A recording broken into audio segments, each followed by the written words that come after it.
Welcome to Super Dave's RC, and tonight an in-depth look into our custom NITRO dirt bike. This is a NITRO converted Ricky Carmichael motorcycle that was sold by Radio Shack way back in the day. This has been converted to run NITRO. This also features our multi-layer mixed while wet paint method. Black, metallic black, and white translucent pearl ends up giving you a very rich forest green, and you really need to see it in the daylight. It is pretty nice.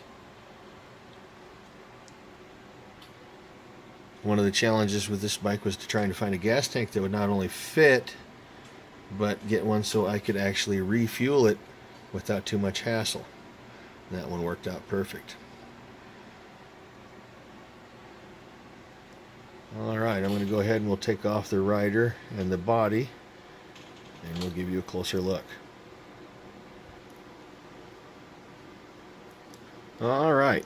Well, we'll just dive right in. First of all, you're probably wondering, how do we start this thing? And for those of you familiar with Traxxas, may recognize the glow plug heater used by the Traxxas Easy Start system and our hidden little coupler. But how do we start it? With a drill. Simply a one-way bearing crammed inside of a socket with a little piece of black tape to keep it from falling out. Pop that on there, and boom. Very, very easy to start. And again, with the lead connected to the glow plug, I don't have to remove the body or anything like that. Inside here we have a very small 2-cell LiPo that's good for about 2 to 3 tanks of run time. Works out very well. Very small package. The receiver, radio receiver, is underneath the battery there, all in that very nice little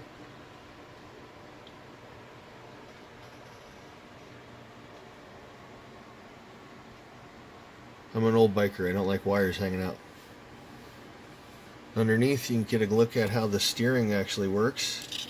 By using spring pressure, the servo changes the force on top of that lever, which then turns and flops the fork back and forth. Obviously, I have all the weight on the front tire, so it's not going to move right now. Moving towards the rear. One of the other challenges with this bike was to try to find a motor that would fit, but not only fit, but would actually be feasible in this particular bike chassis, because it needed to be able to flex that swing arm. And if you'll notice, that particular header is just what we need to allow full spring compression and not hit. It clears just so. Anyway, moving on, we've got our little exhaust hanger off of here. And then we've got all this little bracketry in here. First of all, this is the pin for the swing arm. And then with this mount, it's braced to the engine mount itself, giving this plate a little bit more rigidity. This little cooling fin here does help dissipate heat, but it also creates a much more rigid structure, allowing that motor to freestand, because there is nothing on the opposite side of the engine to hold the pinion gear in place.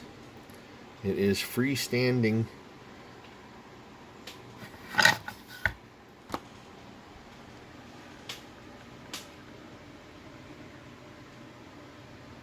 By the way, yes, it is all dirty because everything we do is made with used stuff.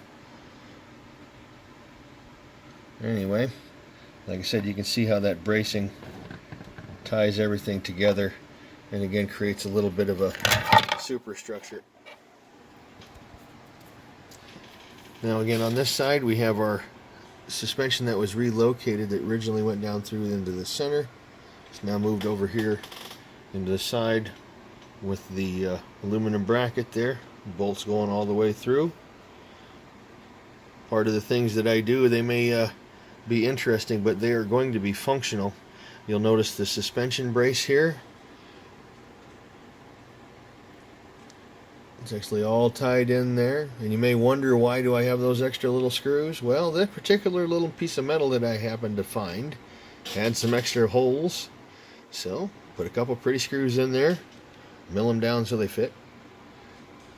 And again, we have another little decorative piece over here to match the other side.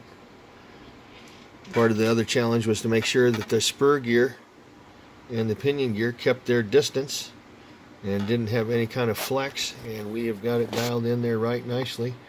We've had a number of tanks through this bike, and you can see the spur gear is in very much okie doke condition. And as far as the suspension goes,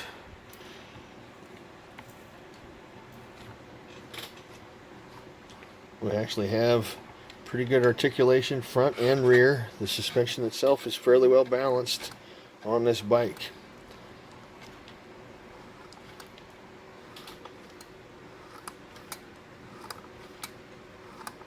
Anyway, as we go back around this way, we can take a look at our throttle mechanism in here. That was a bit of a challenge to find something that would work in that little small space, but we found one, and it works great. Plus, the small servo just takes that much less power, and again, we're dealing with a small battery, so that helps. And again, you can see that we're able to tune the bike without too much hassle.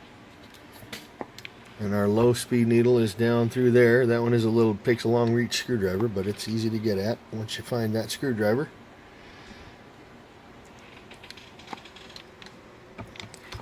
Alright, I believe that wraps up most of the interesting features here.